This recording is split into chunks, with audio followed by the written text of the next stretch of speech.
Hi, everybody. This is Gad Saad for the SAAD Truth, third installment of a face-to-face interaction. And actually, the person who is manning the camera was the second guest, Michael Sagner. Today we have Mufassil Islam visiting us in our beautiful city. How you doing, Mufassil? Absolutely great. It's a lovely day. It is a lovely day, and it's so good to meet you. I've received so many emails from folks saying that we should meet, and I was so delighted that Mufassil reached out on his visit to Montreal so that we could do this face-to-face. So welcome to our beautiful city. It's an honor to be here. Thank you, sir.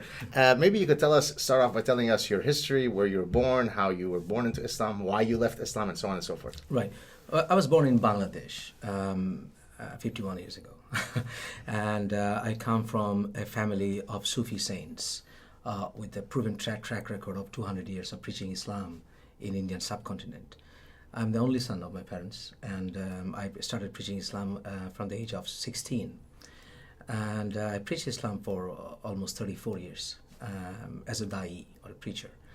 From a background, I'm also a lawyer, multinational lawyer. I'm a human rights advocate. I do have a social club, a worldwide social club for online activists, especially from Bangladesh. Because Bangladeshi bloggers are persecuted, as probably you know already, for speaking out against religion, especially against Islam. And many of us, fellow friends, gave blood for that, for the right to speak out. Which speaks to something we mentioned off air, having skin in the game. Whenever I'm asked who is a true social justice warrior, I often refer to Bangladeshi bloggers because they have skin in the game. If they say things that upset people, they get hacked to death. So that's different from the privileged white girl at Wellesley College who pretends to be a social justice warrior, right? Yeah, and then I moved to UK in '93. And I worked my way through. I also worked in US. At that point, you hadn't left Islam? No, absolutely not. I was doing my law practice, and also I was preaching Islam. I was debating with famous atheists, Christian preachers worldwide. It took me to 82 countries all over the world. So we could start off by saying that nobody could accuse you of misinterpreting, misunderstanding, mistranslating, but he's not a true Muslim. He doesn't understand Islam. I mean, it'll be very difficult for someone to make that argument against you. Well, I was a regular speaker on Islam TV in England, and I was a regular contributor on Sharia law on the biggest, most famous newspaper from Bangladesh. It's called Daily Star. And I, in fact, became well known as a preacher. And whenever I was even invited as a special guest at Medina University. So if that's not enough, nothing is. What can I say? And so then what led you away from your religion? Well, when you have an inquisitive mind and analytical mind, you always question. I never stopped questioning all my life. You know, I was debating whenever I was engaging in a debate or a dialogue with, say, someone from the other side. They will throw me questions and I will think about it and go back and come back. I always try to have an open mind. One thing that was troubling me for the last few years with the Islamist terrorist attacks, all my life I was brought up with this view that Muhammad was Rahmatul lil Alameen, he was a blessing. So keeping that in mind, everything else you just simply blur out. Right. That's like a powerful camera focusing in. Perfect man to be emulated as best as we can. Yes, Surah 23, verse 21, and 33, 21, and all that. So this is how I was viewing Islam and preaching Islam. I in fact helped convert many people to Islam. While you were in Bangladesh? While I was even UK. What is is it 90%? 90%. Islam? Okay. 90%. Right. So it happened in 2015, if you remember.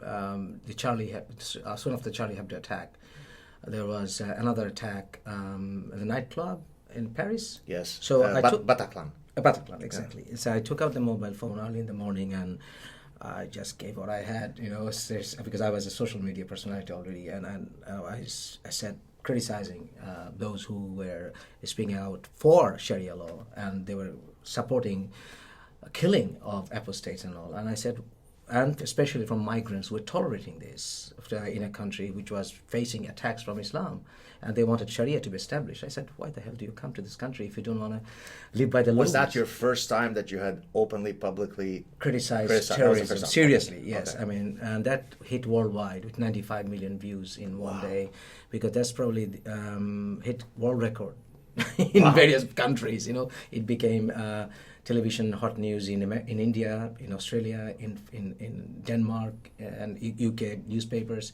because probably an Islamic scholar was for the first time spoke out against terrorism like that. Now, somebody who's coming from deeply embedded community in Islam, right. You then come out with this. Yes. The blowback must have been But I was still a Muslim. You're still a Muslim? I was still a Muslim. Okay. But I was just why I was frustrated seeing children got killed.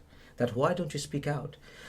Then the repercussion was unbelievable. The people who in fact learned Islam from me started saying things like, "Oh, you have sold your soul.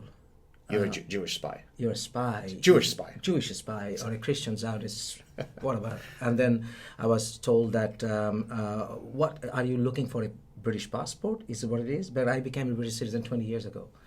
Then I was told things like, your mother is this and all that nonsense. Of course. Abuses. They started, although I was still a Muslim, I was a very devout Muslim. You're a devout Muslim who's trying to criticize some elements of Islam? Absolutely. Or are you arguing at that point, they're not true Islam, they're misinterpreting? That's what it is. Okay, so you're in a defensive posture for Islam. Apologetic, exactly. Okay. But I was facing serious criticism, even harassments and abuses from other Islamic scholars who were telling me that Mufassil is okay. Those are terrorists. Those are derailed. They're still our brothers. Keep it inside. We'll sort out our. Let's problems. not air out our dirty laundry. Let's not take it out in the public. You are defaming our religion. And they started making up, dedicated pages on Facebook, social media, criticizing me, comparing me to a monkey and all that.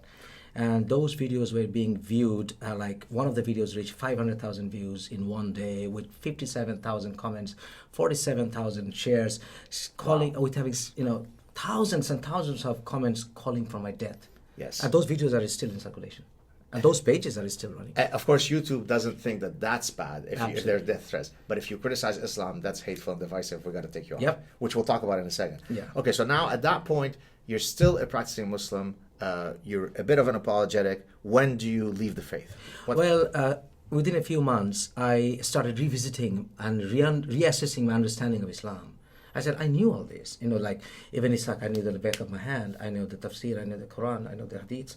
And I was saying, why am I not being able to defend my position strongly enough against those who were, not compromising with Islamic tenets? And they were saying they were right. Why am I weaker? Why am I the weakest link? And how come other Islamic scholars, even Muslims, who I thought loved me, I had hundreds and thousands of followers on Facebook, they were not defending me, my right to speak out. So I was just wondering what's going on. Then I found out that my understanding of Islam was wrong, and I was a hypocrite for 34 years. Wow. Yes, and then that pushed me out of Islam. In fact, Muslims pushed me out of Islam. Their death threats, their hatred towards you, their abuses. Their abuses. Wow. Yes. And a failure to engage in dialogue with me. How about, if I may ask, on a personal level, let's say with your more immediate family, let's say, are your parents still alive? Yes, my mother is still alive. She gave up, gave me up, and she said, "You're no longer a son." I'm no longer in contact with her. My ex-wife, she left me for giving up Islam. I cannot see my children simply because I'm a murtad. All my friends for 30 years, even many of them became judges under my supervision because I taught them law. They, in fact, lost all connections with them. That's basically what it is. I'm ostracized by the whole community. As you said about how your mother reacts to you, it reminds me of a former guest I had on the show. His name is Hazem Faraj. He's of Palestinian descent. He lives in the United States now. He was born into Islam, then converted to Christianity. Right. And I asked him exactly the same question that I asked you. How did your parents react? And his answer, which you can go watch it on our show, he said, well, they loved me enough to not get me killed. There you go. So their measure of their love for him is simply that they tolerated him enough to not kill him. I mean, that's breathtaking. In my situation, it's different because many of my relatives want me dead. Really? Seriously, they want me dead. I don't trust my relatives, unfortunately. I love them. I love my mother. I love my sisters. I love my uncles, aunts. They're all Americans, and I love them. But unfortunately, I think they don't love me enough to see that I should be flourishing as a human being. Right. I say that I was born in Bangladesh. I got the skin from Bangladesh, Right. but I got the understanding of humanity from UK. Right. So my skin probably doesn't tell me who I am exactly, and it doesn't do justice to me. But my family just thought that they are doing the Islamic thing, and they are doing the Islamic thing. They are doing this. They are doing the Islamic thing. I can't say that they are not doing the Islamic thing. They're going by the book. So let's go into some of the content of the text. Okay. Because as you may know, I don't know how much you know of Valencia, I'm born in Lebanon. I know about you. I speak Arabic is my mother tongue. We escaped Lebanon for reasons that you would understand. You are a specialist in Mechosin. Sorry? You are a specialist in Mechosin. Yeah, right. Just like you, it's difficult to levy the accusation against me that I don't know enough about it and I don't know I could speak Arabic. So, Right. so it becomes very difficult for people to try to criticize me the way they might the typical American. And when I tell them, well, no, this thing is in the Quran. No, but you must have not understood it. You must have read it wrongly and so on. So let's, how much of the Quran and the Hadith, or even the Sirah, is brotherly love and how much is the exact opposite of that? Brotherly love, when it comes to brotherly love for fellow Muslims, 100%. Right. When it comes to, but that 100% is still, there's some proviso to it. Right. There's a caveat to it. But it's still, when it comes to brotherly love for humanity, zero. Exactly.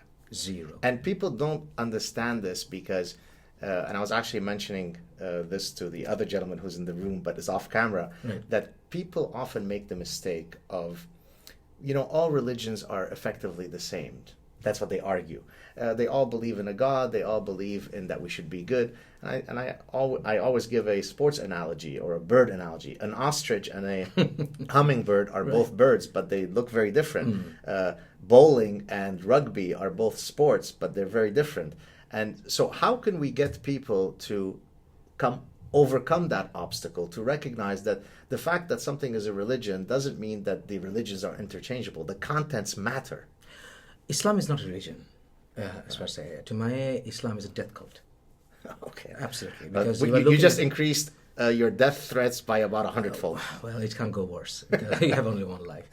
But as an agnostic man, I'm an agnostic. I don't believe in any organized religion. But I will give you this, that the greatest hypocrisy and deception over the last 1400 years has been taking Islam, Muhammad and Jesus on the same level.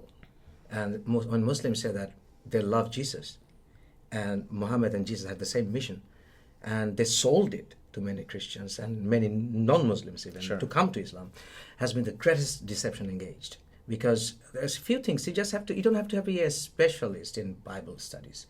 You just have to take a few things, few principles. For example, Jesus said, "Love thy enemy." Did Muhammad ever say that? Right. No.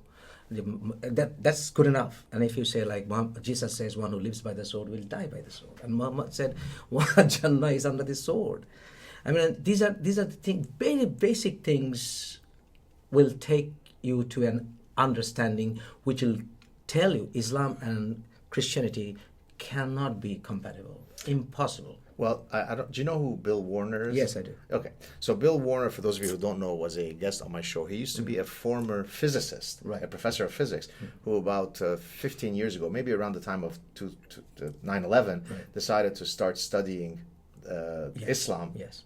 scientifically. And the way he did that, what we mean by scientifically, is he used what's called content analysis. Content analysis is a method used in the social sciences where if you want to study text, That's what I did. Exactly. That's But you what do a content analysis. You could look at how many injunctions of brotherly love there is, how many injunctions of hatred toward the other. You don't have to guess. You don't have to listen to Barack Obama or George Bush to tell you whether Islam is peaceful or not. You just have to study the content. And also the geopolitics of that time. You have to understand the geopolitics of the time. For example, that's how I studied Islam. For example, say Abu Huraira, when he came to Muhammad, where did he come from? What was the were the new verses that came after that? And Muhammad sent his companions to Abyssinia. Why to Abyssinia? Who were there? and say, what are the new verses that came after Muhammad's Sahabas traveled to Abyssinia? And you can see the companions, to translate what you said. Companions, and then you can see that the verses regarding in relation to, say, fasting or praying or bowing, how come they came there then after the companions visited Abyssinia? I recently visited Ethiopia, and I saw it with my own eyes how Ethiopian Orthodox Christians pray, how they bow. So you can these things clarify your understanding that Muhammad concocted this religion with the help of his companions. Well, wasn't it Aisha who said, I'm going to kind of paraphrase, oh Prophet of God, yes. It seems like you have this very incredible ability to generate revelations. Yes, yes, especially in regard to Surah 33 and all that. Exactly.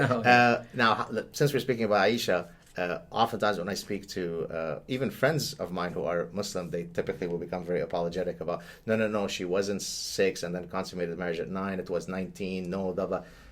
You are the expert on Islam. Tell us, was it 6 and 9? Is that correct? Absolutely. That's right. 100%.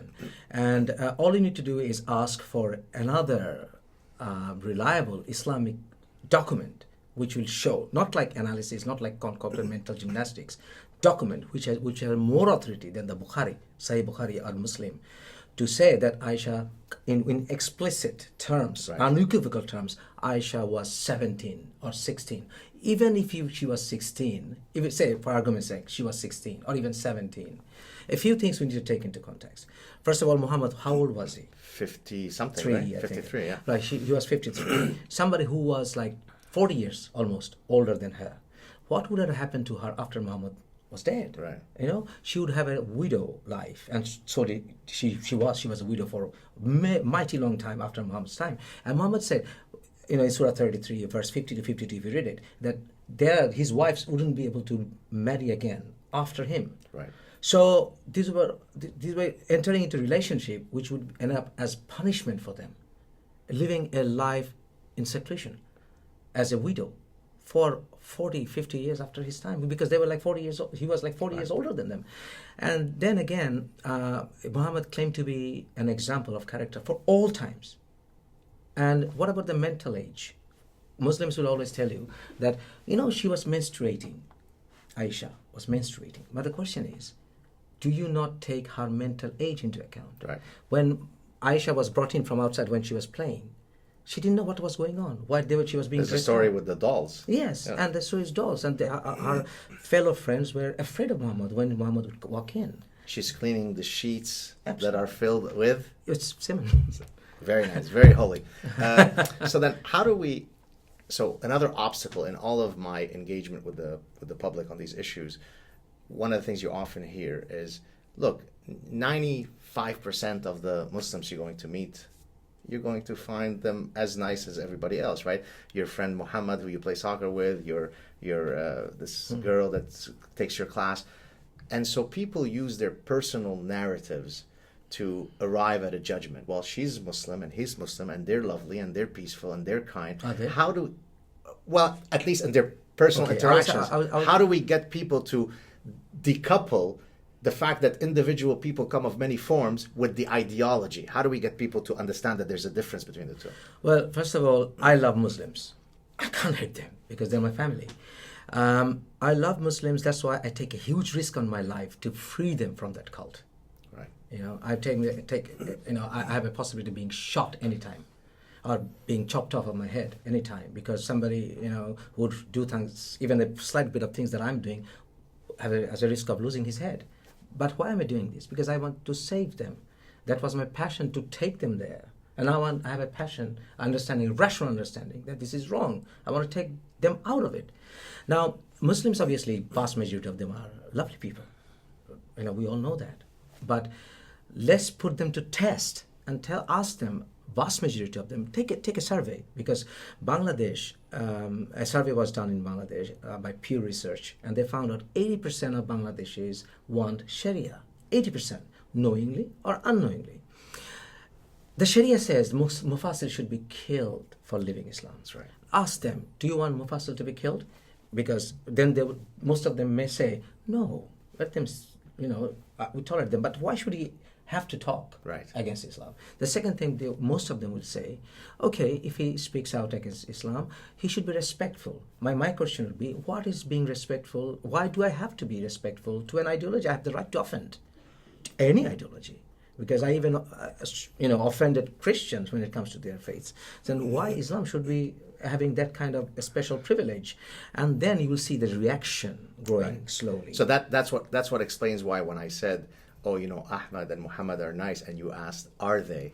In a sense, what you're saying there implicitly is by virtue of them simply identifying as Muslim, that's already a problem. I have been ostracized by vast majority of Muslims for living Islam. I have only a fringe few of friends who are still keeping contact with me, who are Muslims still. Well, Yusuf al-Qaradawi, Yes. he said that if apostasy did not exist, Islam would have died. Absolutely, because we know the story of Khalid bin Walid. Khalid bin Walid, what he did under Abu Bakr's directions, and how he raped Layla, and how he slaughtered those who left Islam, the war of Ridda, all that. So, yes, Islam has survived over the last centuries by silencing those who want to leave it, by silencing those who question it, by silencing your understanding of Islam. Because in Islam, a Muslim does not exist with his individuality. How he collective. looks. Yes, how he looks, how he thinks, how he eats, how he brushes his teeth, how he writes, how he has sex, how he takes bath. How he urinates. How he urinates. He has no self-esteem. He has no personal choice in anything. So, in fact, in this religion, when you are devoted in it, you do not exist. You just lose yourself. You're lost. But the worst thing is, in Islam, Muslims are the slave of Allah. But in fact, in reality, they're slaves of Muhammad. Because in the Quran, Surah 33, verse 6, if you read it, verse 6, you will see that Muhammad has greater control over his ummah than a master has over his slave. Right. So the situation is worse than Allah would probably have on his own slaves. By the way, slave in Arabic is abd. Yes. Right? And abd also means black person. So when people say that Islam is the religion of all races and so on, they don't appreciate that there is tremendous racism in Islamic societies for people who are darker skinned and so on. Not only people, against dogs. I've actually mentioned I was on Joe Rogan. I don't know if do you know who Joe Rogan is? No. He's got a very, very popular podcast, and I was talking about the hatred in Islam towards dogs, and in particular black dogs. And then, of course, I get all the haters saying, but you misunderstand Islam and so on. Clarify it for us. Bring it on. What is there to misunderstand? Because the initial instruction was, I don't want to go into details into hadith, but the initial instruction was to kill all the dogs. Right. And then it turned out that there are dogs who were guarding the properties. They said, okay, spare them. Then there were like dogs who were blacks, kill the black dogs. Right. Then there were like dogs who were eating too much. All right, kill them. It's like when you are making one nonsense claim, then you have to have other nonsense claims to somehow, take it out of context and say there's a context to it. There's no context. Muhammad simply carried out the first genocide against dogs. Well, and I think, so for those of you who don't know, let me just explain the term. Najas are all sort of sources of impurity. Yes. So the kafir is najas, the one who's not a believer. Semen, urine, blood. Surah 9, verse 23. Exactly. And dogs are najas, right? If he crosses you when you're about to go pray, you have to clean yourself. Women. Even women, right. Even women, and because there is Sahih Muslim hadith that when you are walking down the pavement, and if you see women should be walking on the side of the road. So should the non-Muslims. They should walk on the side of the road, and you should stretch out so that let them walk on the side. And also Surah 98, verse 6 and 7, that the non-Muslims are the worst creatures on the face of the earth, and they should be burning in hellfire for the eternity. Fi nar jahannam khalidina fiha. You know that. Right. So this is quite clear. That there so is no love for the Jews in the Quran. No love for the Jews, and there is some would say that there is love for Christians, but that's not true. Those verses that you will find there are devout Christians amongst them, there are monks who, when they hear Allah's words, tears roll down their cheeks. But those verses were in fact abrogated by Surah 9, verse 23, 24, 28, 29. and verse 14. These are all clear, and you have to understand the context of the revelation order of the surahs, because Surah 9, in fact, in revelation timeline order, I think is 113 of the 114 surahs.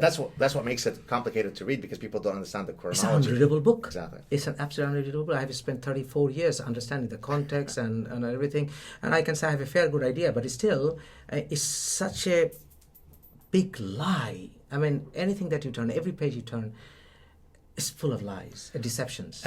You used the word which I've explained before, but it's worth repeating again, and maybe you'll explain it rather than my explaining it. Explain the concept of abrogation.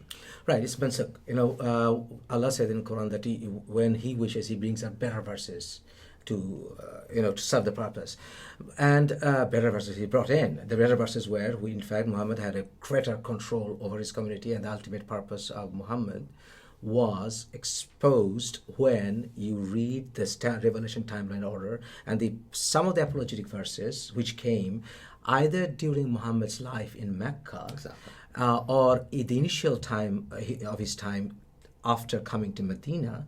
They were all abrogated later on.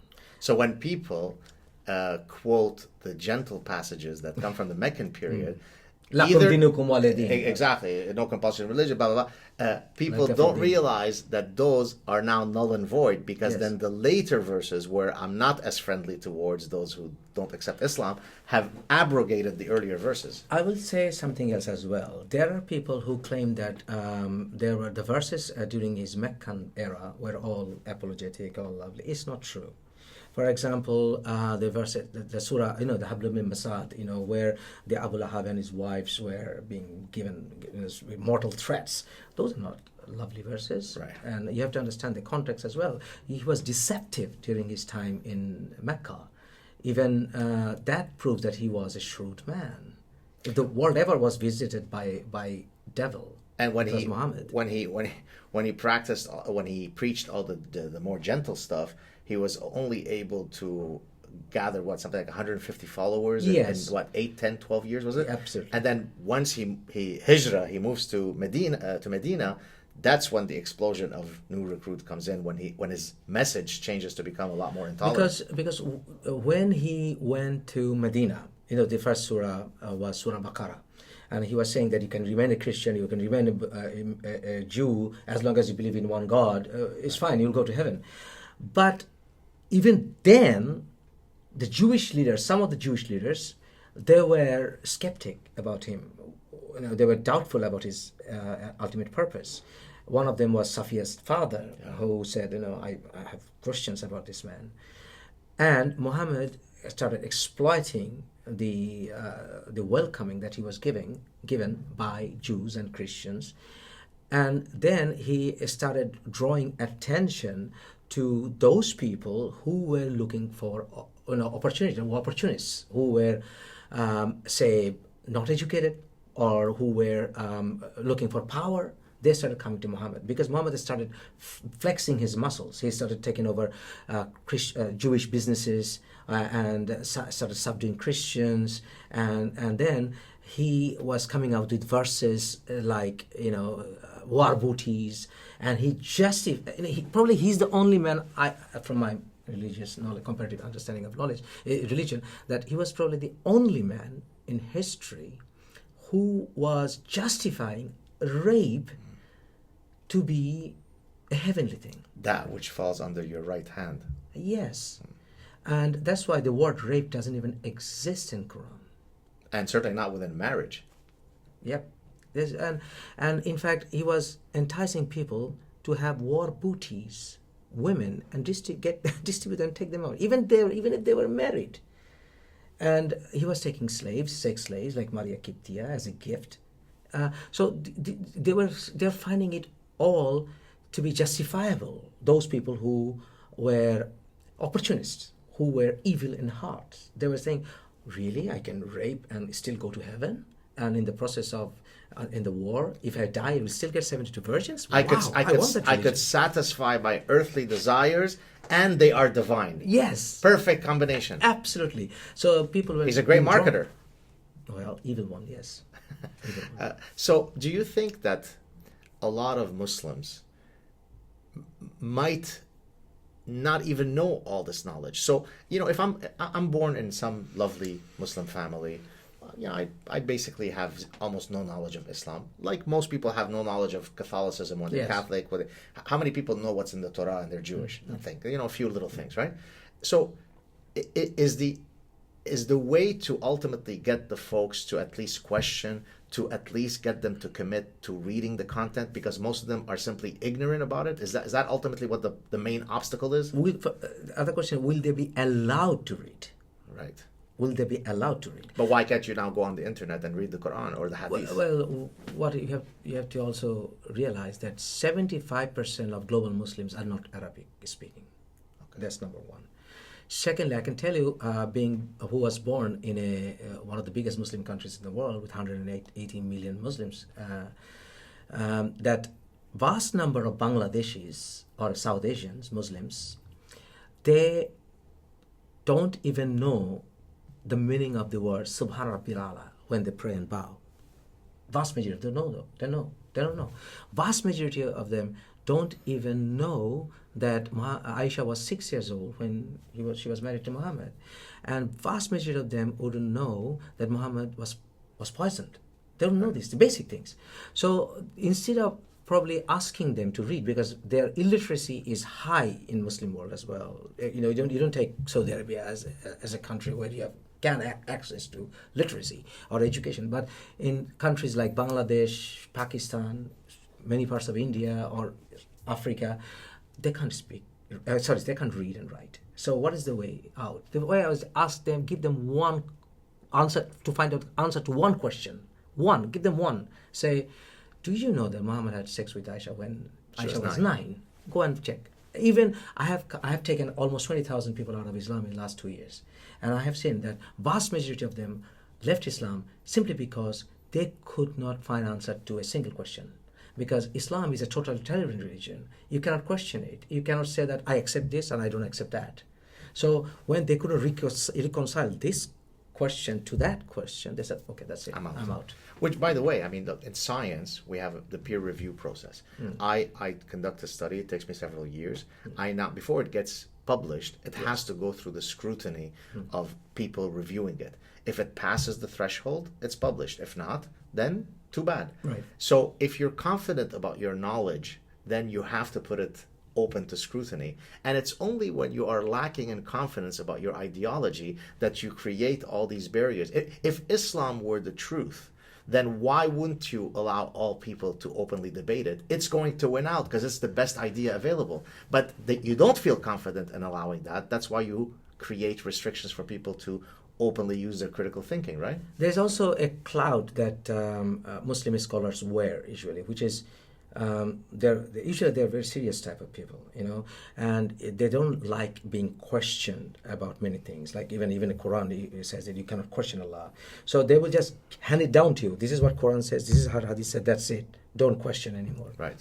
Apologies. So that's how they work. So when scholars say that this is what Islam said, they will not question it again. For example, Zakir Naik has a huge influence. I think you know. Yeah.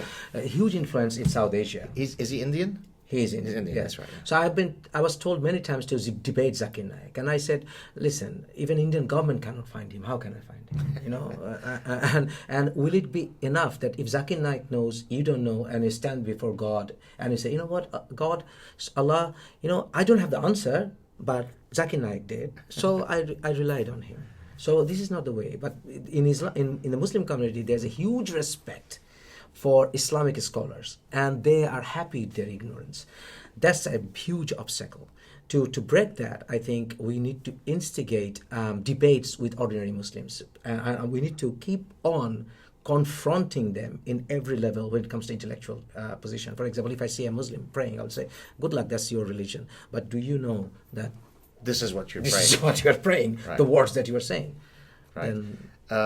Let's talk about another area that people offer as a hopeful trajectory, which, before I even ask you the question, I think it has zero chance of working. We often hear about the Reformation of Islam. And there's one guy who I'm not very fond of, who I call the Grand Mufti of Islam. He is actually a British citizen who comes from Pakistan, you might know who he is. His name rhymes with Shmajid. I'm not very fond of that gentleman. And neither am I. There you go. I think that's why we might become friends.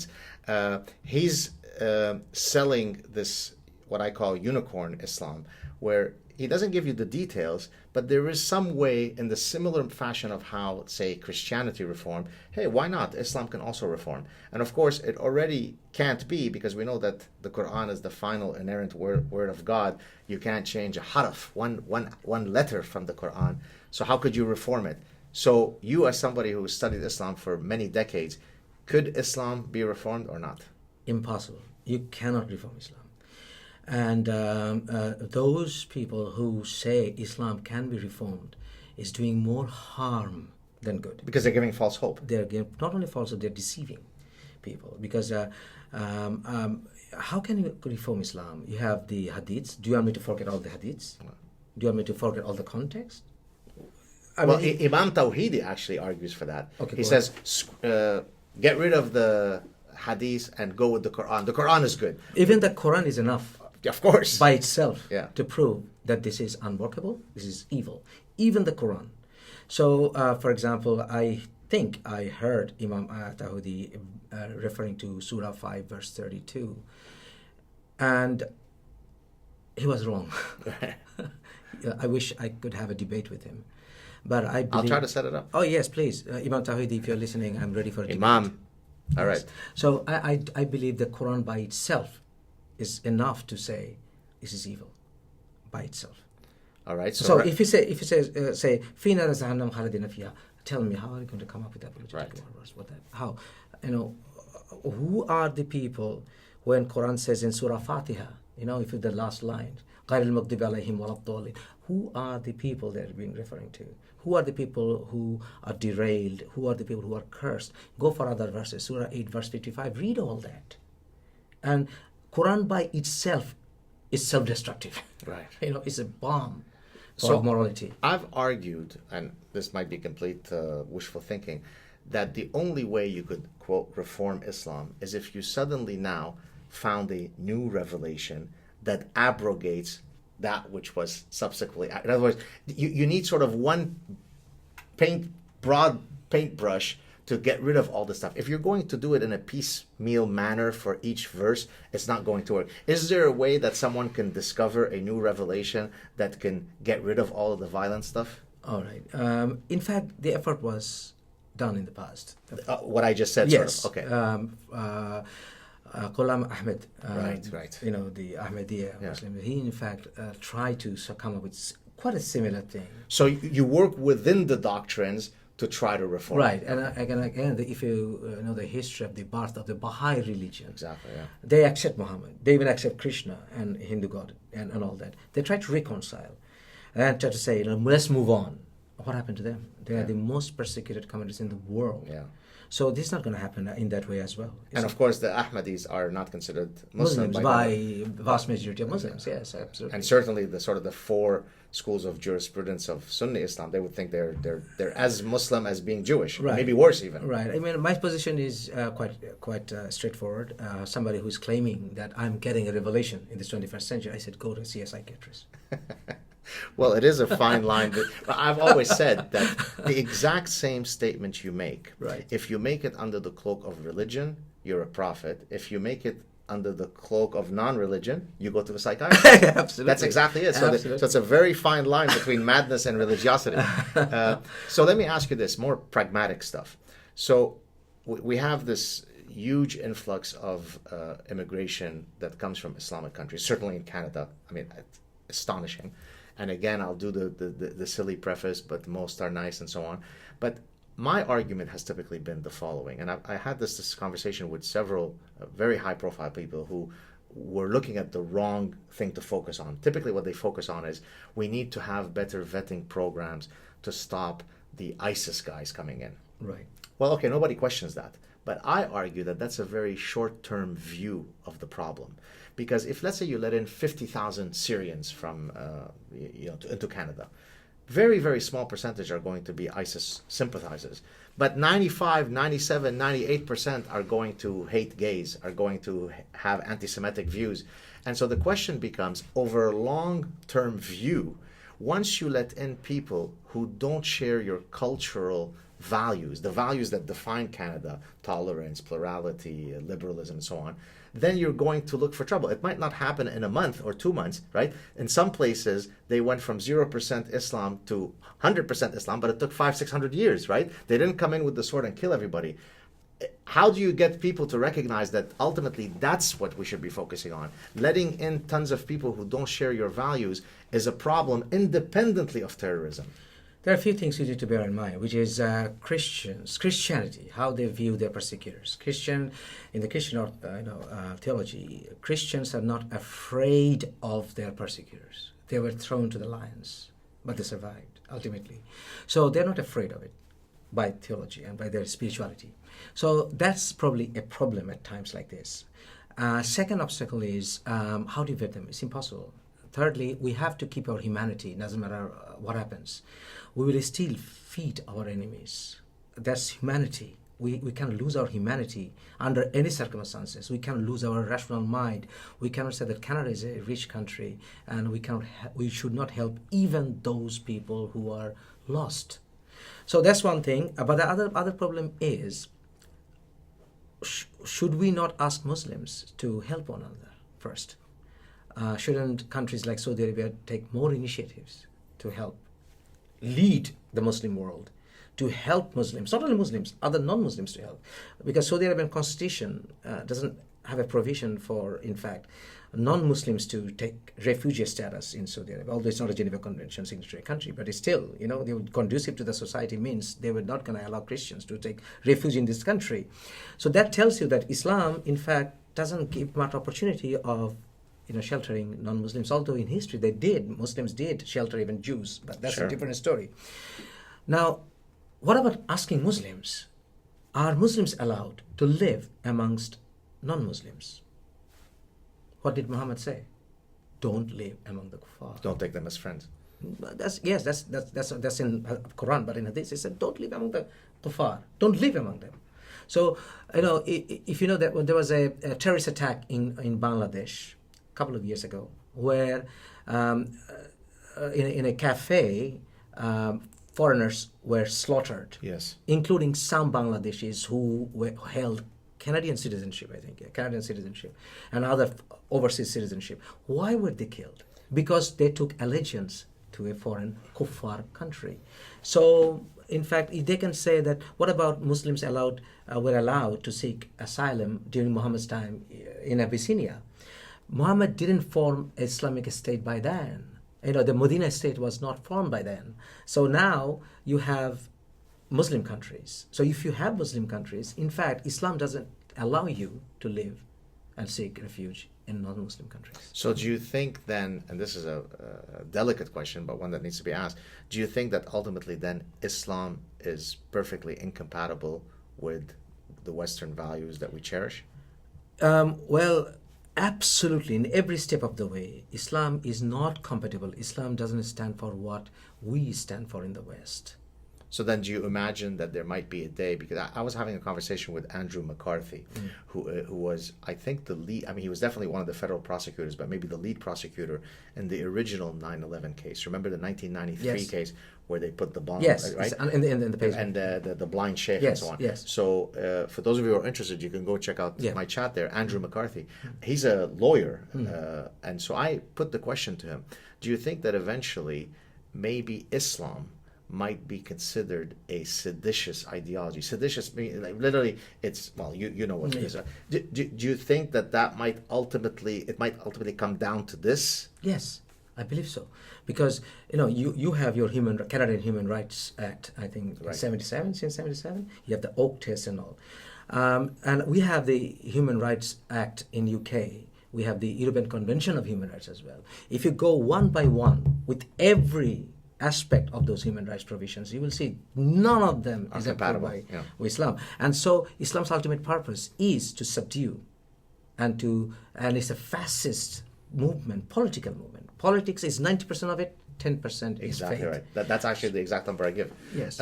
Sharia law itself, I remember seeing Imam Rauf, they used to call him the ground zero mosque guy when they were Yes. trying, right? Yes, I remember. He would do the tour on CNN and all the other shows, saying 99% of Sharia law is perfectly consistent with the American Constitution. And I'm sitting there thinking, I'm thinking you could not come up with a legal code that is any more antithetical to our Western judicial system. For example, just the crimes, depending on what the identity of the perpetrator and the victim is, the punishment is different in Islam, right? If I am a Muslim who kills a Jew, it's not the same thing as if a Jew kills. Yes. So already the idea of blind justice is violated in Sharia law. Yes. So why do you think then the Western journalists, when they see a guy like this Imam come on and spew such nonsense, is it that they are too afraid to confront him, or is it that they don't know any better and they just believe him? A bit of both. A bit of both. A bit of both. They're scared.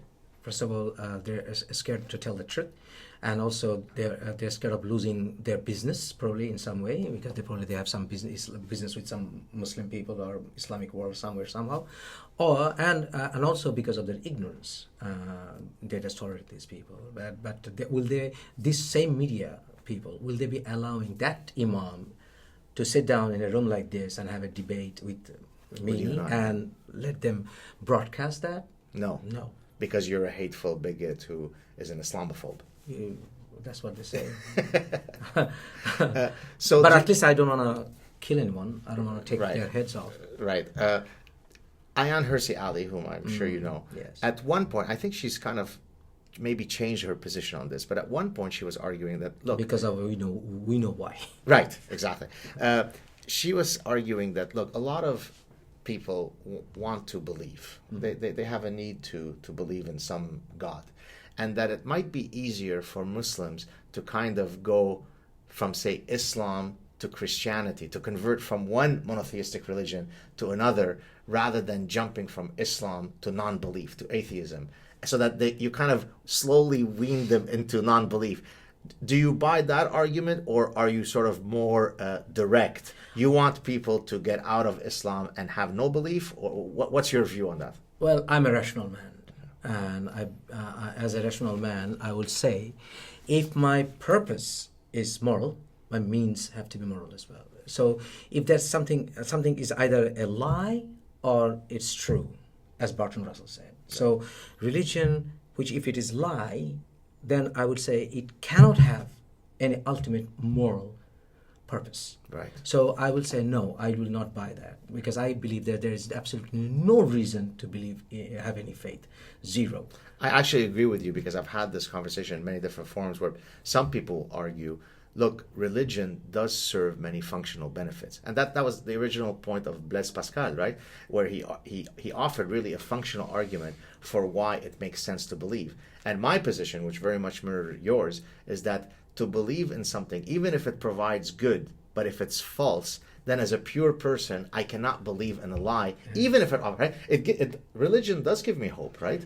Yes. It does extend the party forever. I don't want to believe that the party is going to end. I don't want to believe that there's a death sentence awaiting us. Yes. And so there are many reasons why most of us should be compelled to believe, but I can't get myself to believe, because in my view, I know it's a lie. It's a lie, absolute lie. Because, for example, someone like me who has dedicated his life, gave up most of his professional opportunities, and somebody who is under constant threat, I can get killed even tomorrow. So why am I doing this? Am I doing this to sit on the right-hand side of God with Jesus? No. Am I doing this to get 72 virgins? No. Do I believe there is a heaven hereafter for doing whatever I'm doing, public service, here doing for humanity? Most likely no, there is nothing after this life. Why am I still doing this? I'm doing this because I love life. I celebrate life. I believe that I can be living for one moment, but I'm happy. I can say that I have a rational mind. That's the greatest weapon a human being has. I'm using fully of it.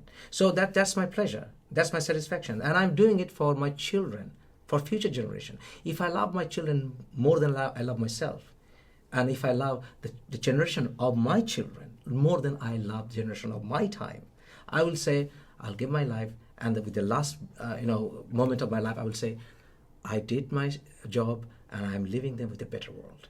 So that's because they're continuing me. Right. That's it. Very powerful words. Any projects that you're working on that you'd like to use this small platform to promote? Well, I have a social club, a worldwide social club. It's called BOBA. BOBA. BOBA. It started as Bengali Online Bloggers Association. The website is www.bobaofficial.com. Most of the members here are ex-Muslims, but there are also ex-Christians, ex-Jews. Even I have welcomed Muslims to become members. I said, I believe that I should give opportunity even to anyone who is there to criticize what I believe, Sure. to come and talk. If I don't give that opportunity, then I'm doing the same thing. You're a hypocrite, just like exactly. Absolutely. So if anyone thinks that they can tolerate and accept vehement criticism of what they believe, they're welcome to join BOBA. You have a YouTube channel. I want you to mention, which we talked about offline. Yeah. You have a YouTube channel that's This now is the 11th one. 12th. Oh, 11th. Okay. No, sorry, 12th. It's exactly. You've had 11 times shutdown. Shutdown. So tell us that story very Yes, briefly. whenever my subscribers hit, for whatever reason, 40, 50,000, they're taken out. And I get messages like they didn't go by their community standards or blah, blah, blah. You're spreading hate, Yeah. basically. I have legal degrees. I have law degrees. I have studied civil law even. So I can guarantee I never broke law in my life. And I'm very careful about the words I use. I'm very strong in my words, but I never break the law. So when they say, Facebook or YouTube, when they say that, I have gone against their community standards, I would say rather they have failed in their moderation. And they usually, that's a big letdown. So far, they have taken down 11 of my previous Have channels. you been able to make contact with any meaningful person at YouTube to discuss this issue? Not yet, no. And I think you were before we were having a conversation like this. I think people should be coming out to unite our forces together so that we can do some legal action on this. Because I'm suing Facebook already. I have already sent them legal notice with the help from one of the well-established law offices, and we are taking them to court eventually if they don't comply with some of the things we have told them about. Okay. And I am again barred from Facebook to post anything for the next 30 days, simply because I said this, that one who approves supports Muhammad's marriage to Aisha, in fact supporting and approving statutory rape of today. It is unbelievable that in the 21st century, I got banned for that. You cannot make that statement without. I mean, it's literally as though we're in the dark ages. Absolutely. I mean, tell me, what wrong did I do in this? By the way, to make your story even crazier, you probably know who Geert Wilders is, yes, the Dutch parliamentarian. Yes, well, Geert Wilders was taken to court, and he told the Dutch magistrates, are you questioning the veracity of what I'm saying, the truth of what I'm saying? Even though, by the way, you could say false things, that should be protected, right? Yes. People have a right to be idiots and be false, right? Yes. Holocaust deniers. Yes. I'm Jewish. I support their right to be Holocaust deniers and idiots. There are, yes. You know what the Dutch magistrate said? What? Even if what you're saying is true, if the truth hurts a group, then it's illegal.